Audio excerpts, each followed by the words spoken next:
Pilihannya juga Pilihannya dikasih balik ke orang tua, betul, karena kita nggak bisa nuntut sekolah. bener. Gila, gara-gara anak gue sekolah, ini orang neneknya jadi Iya kena bener bener. komorbid segala macam, kok minta ganti rugi? Kan nggak begitu cara Iya mainnya. bener. Halo T-Parents, saya Bayu Oktara kembali hadir di Bincang Inspiratif bersama Tanoto Foundation. Senang sekali rasanya bisa kembali menjumpai Anda, tentunya untuk berbagi informasi dan inspirasi. Harapan saya, kita semua, Anda semua dalam keadaan sehat walafiat. Kita tahu bahwa Bincang Inspiratif bersama Tanoto Foundation adalah tempat berbagi inspirasi seputar kesehatan ibu dan anak, edukasi, beasiswa, dan tips parenting. Nah, hari ini yang hadir bersama kita adalah seorang selebriti, seorang pengusaha yang juga seorang orang tua dari 2 putri dan 1 putra gantengnya.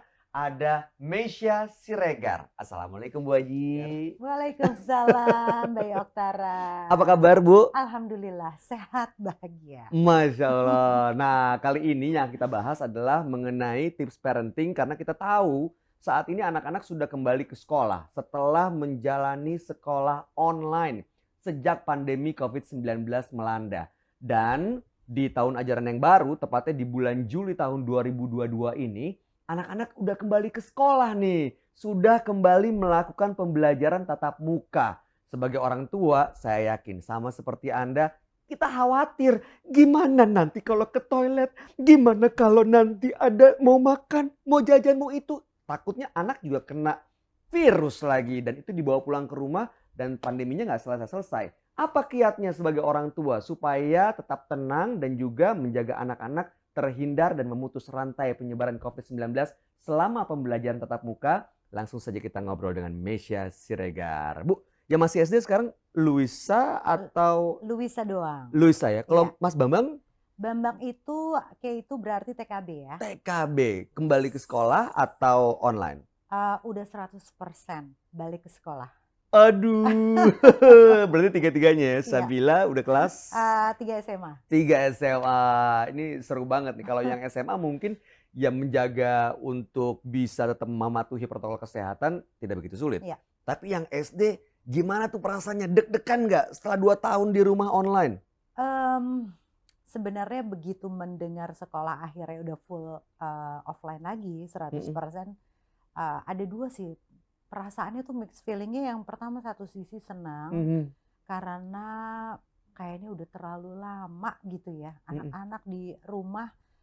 Jadi aku udah dalam tahap saat mendengar berita itu tuh sudah dalam tahap yes, udah Senang. deh berangkat sekolah semua nih udah gitu. Karena kenapa? Waktu itu yang aku hadapin di rumah itu adalah time management anak-anak berantakan. Total Oh. berantakan. Jadi mereka jarang mandi kalau lagi sekolah online. Terus kadang-kadang sekolah online juga trik-trikan, tricky kan, sambil Betul. pakai piyama atau nggak di freeze lah kameranya, pura-pura unstable connection, banyak aja akal-akalannya ya. Dan lain sebagainya, sampai akhirnya kayaknya udah nggak benar nih gitu ya. Mungkin karena terlalu panjang. Nah, begitu mendengar berita ini pastinya kita sebagai orang tua menyambut baik, tapi ada term and condition di mana kita harus ngebekalin nih anak-anak. Mereka udah siap nggak kita lempar ke sekolah, which is semuanya akan ada adaptasi lagi dari nol. Dan kita tahu ya saat ini pandemi COVID-19 memang belum sepenuhnya pergi nih dari Indonesia dan dari muka bumi. Jadi ya banyak sekolah yang tiba-tiba udah masuk tatap muka, terus ada surat edaran, ada yang kena positif seminggu di rumah gitu. Artinya kan ada beberapa penyesuaian seperti Meisya bilang tadi, ada term and condition. Apa aja tuh term and conditionnya saat mereka kembali ke sekolah? Ya, yang pertama kalau dari pihak sekolah sih kita memang udah diundang untuk datang, apa aja sih yang diterapkan di sekolah. Prokesnya seperti apa? Seperti semua setiap jarak 5 meter tuh udah ada wastafel, kemudian ada pengecekan suhu badan, terus udah gitu ada jaga jarak di kelasnya gitu ya. Itu oke, fine gitu loh. Cuma masalah tracing dan juga masalah tracing sih lebih utama. Jadi ketika ada anak yang nanti dikonfirmasi positif, ini apa yang harus kita lakuin? Apakah kalau zaman waktu pandemi masih angkanya tinggi, itu kan kebanyakan diliburin sekolah. Tapi ternyata sekolahnya anak-anak kami tidak menerapkan itu. Jadi apapun siapapun yang positif pulang ke rumah, istirahat sampai negatif baru kembali ke sekolah. Jadi nggak ada tracing sama sekali. Jadi kebayang nggak tuh resikonya apa? Jadi ketika kita mengembalikan anak-anak ke sekolah itu perlu 100% orang tua komit dengan konsekuensi ini. Karena resikonya yang tadi Bayu sempat omongin di awal, memungkinkan anak ini akan membawa virus dong dari sekolah ke rumah yang mungkin di rumah kita lagi pada sehat.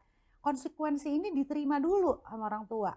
Nah kalau kita berdua udah sepakat ya udahlah, lagi mau sampai kapan kita hindarin terus kucing-kucingan nggak akan bisa.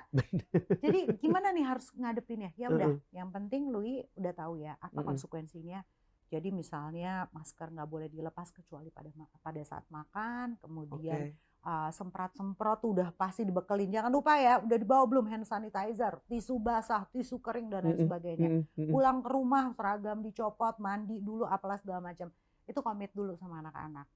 Jadi, itu pasti nggak mudah loh menanamkan hal itu ke anak, terutama yang SD dan juga yang TK.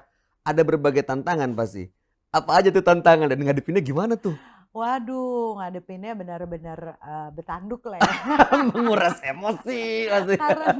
Karena gini, buat mereka tuh kayak kebawa suasana gitu loh. Di sekolah tuh kayak udah nggak ada COVID gitu loh. Karena mereka tuh udah kayaknya udah terlalu lama kondisi ini mengurung mereka sampai akhirnya begitu mereka di sekolah tuh ambience-nya udah ngerasa kayak mereka santai gitu ya, udah enak. Kadang-kadang juga nggak hanya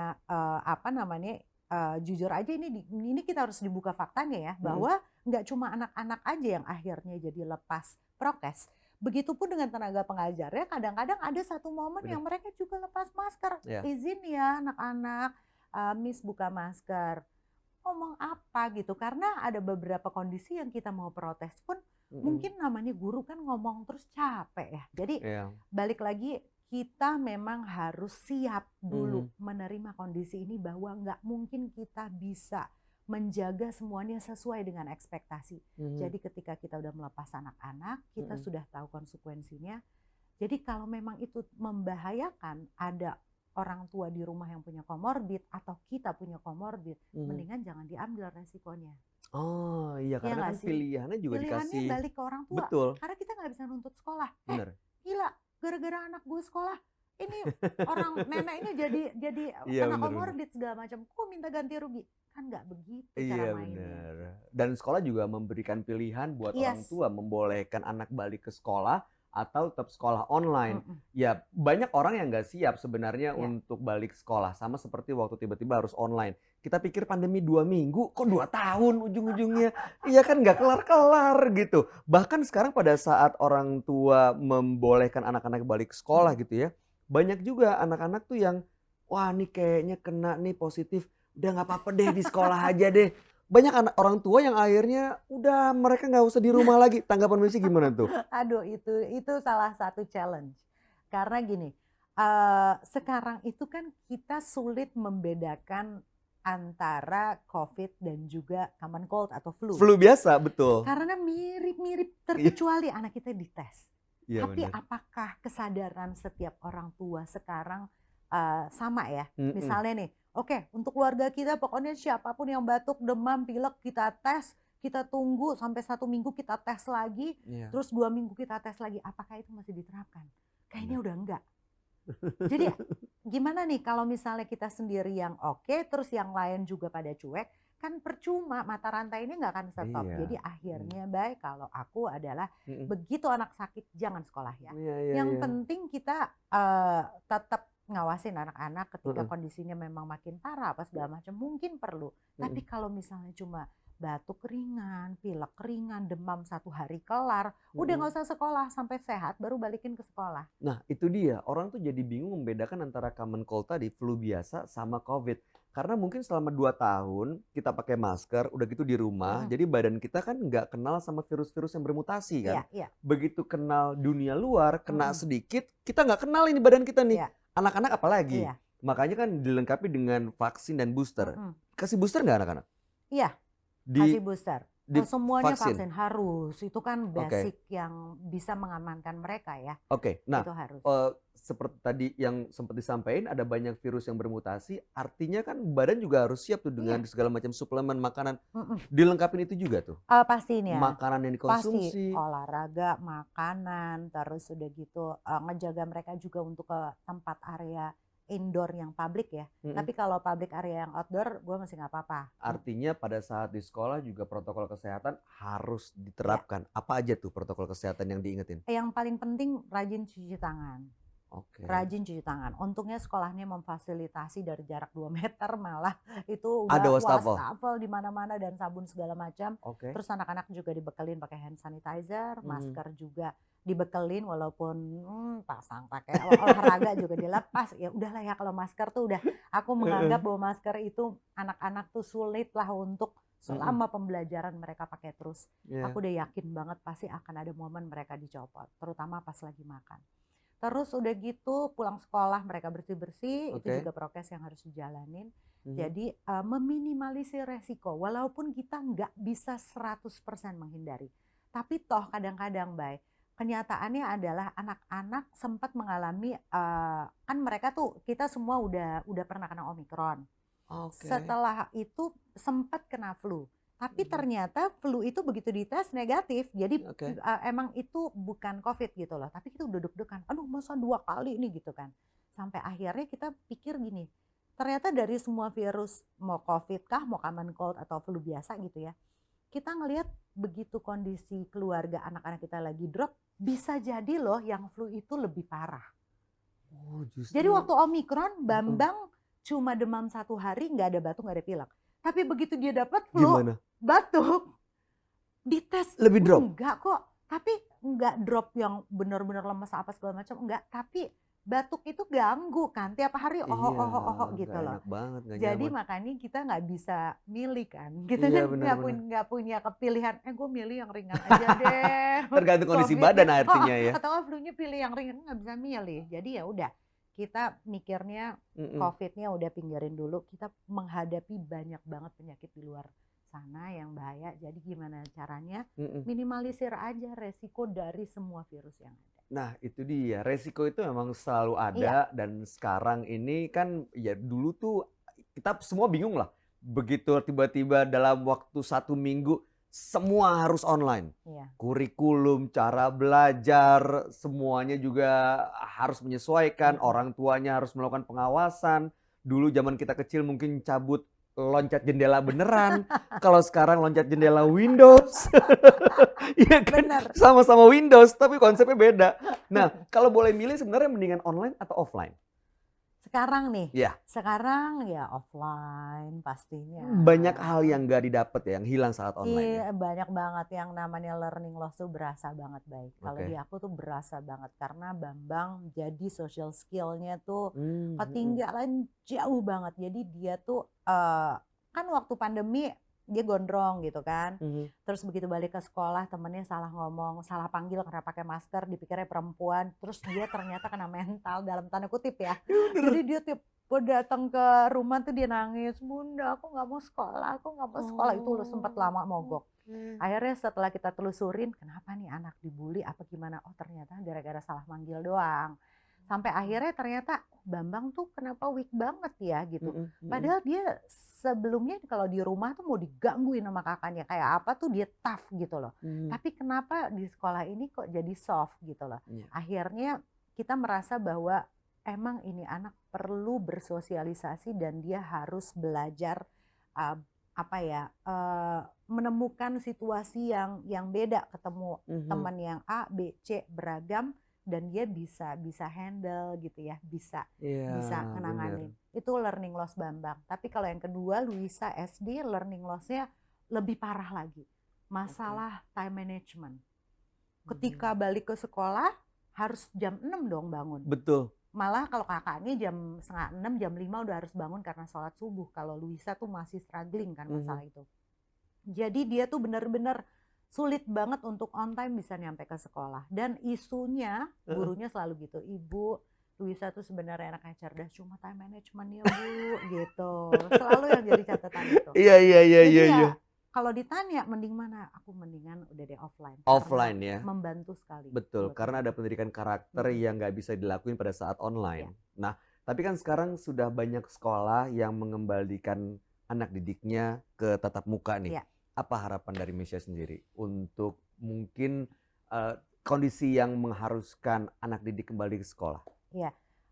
Harapan ya, Mm-mm. harapan yang pasti mudah-mudahan proses pembelajaran tatap muka saat ini Mm-mm. bisa semakin optimal tanpa Amin. menyampingkan keamanan buat anak-anak. Oke. Karena jangan sampai juga sekolah jadinya mengabaikan atau pura-pura lupa nih bahwa sebenarnya COVID itu masih ada Masih ada nih di luar. walaupun angkanya kecil ya. Betul. Tapi tetap loh gitu loh, banyak anak-anak yang mungkin punya kondisi khusus atau keluarga yang punya resiko besar gitu ya. Banyak virus lain juga selain COVID juga yang sekarang mengancam kita gitu ya. Kadang-kadang lupa DB lagi musim gitu Iya, kan, cacar monyet lah apalah segala macam gitu betul. ya. Jadi mudah-mudahan semakin selaras nih tujuan pendidikan anak-anak kita bisa optimal, Betul. tapi nyaman dan selamatnya juga bisa didapetin oleh semua orang tua yang melepas anak-anaknya ke sekolah. Oke, jadi bisa sekolah dengan aman Yes. gitu ya.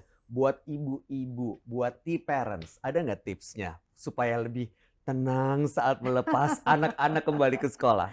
Apa ya, kalau buat T-parents mungkin kalau aku sih mungkin nggak bisa men-encourage semua orang tua untuk memilih jalan seperti aku yang udah 100% dia udah nyerahin gitu ya anak-anak ke sekolah. Tapi pilihan itu boleh diambil selama anak-anak kita pastikan dalam kondisi yang sehat, daya tahan tubuhnya bagus gitu ya. Aku rasa sangat bijaksana ketika kita memberikan hak pendidikannya mereka. Jadi jangan sampai juga parnonya berkelanjutan, ora uwis-uwis ya, gagal Ora move wis-wis. on gitu ya. Jangan sampai juga kita jadinya merugikan masa depan anak-anak. Jadi Ya, memang perlu pemikiran yang matang, bijaksana, dan tarik ulur. Jadi betul. nggak lost, tapi juga ya tarik ulur aja, kita lihat Benar. kondisinya dan aware aja. Ini sekolah nih lagi gimana nih angkanya, prokesnya gimana nih. Jadi harus Ya. update terus. Nah, itu dia. Harus update terus. Mudah-mudahan apa yang kita sampaikan ini bisa mengupdate, menambah lagi informasi buat T-parents. Karena kita tahu saat ini memang pandemi masih ada di luar sana. Tapi proses pendidikan sudah berjalan kembali ke sekolah, kembali ke kelas. Karena memang sudah disadari saat online banyak sekali hal-hal yang hilang. Terutama social skill yang memang dibutuhkan. Kemampuan anak bersosialisasi, menghadapi situasi yang tidak nyaman, lalu kemudian bagaimana berinteraksi, itu satu hal yang rasanya tidak tergantikan pada saat kita bertemu dengan tatap muka di sekolah. Jadi mudah-mudahan apa yang disampaikan hari ini bisa membuat kita para T-parents, para orang tua gitu ya, bisa sedikit lebih tenang, ada term and condition, ada syarat-syarat supaya bisa lebih tenang anak-anak kembali belajar di sekolah, karena harapan kita bahwa mereka akhirnya bisa mendapatkan pendidikan yang optimal dengan aman dan selamat demi masa depan bangsa. Demikianlah bincang inspiratif bersama Tanoto Foundation. Akhir kata saya Bayu Oktara pamit undur diri. Tentunya sampai jumpa di kesempatan lain hanya di bincang inspiratif bersama Tanoto Foundation. Salam sehat. Terima kasih Bu. Sama-sama dong.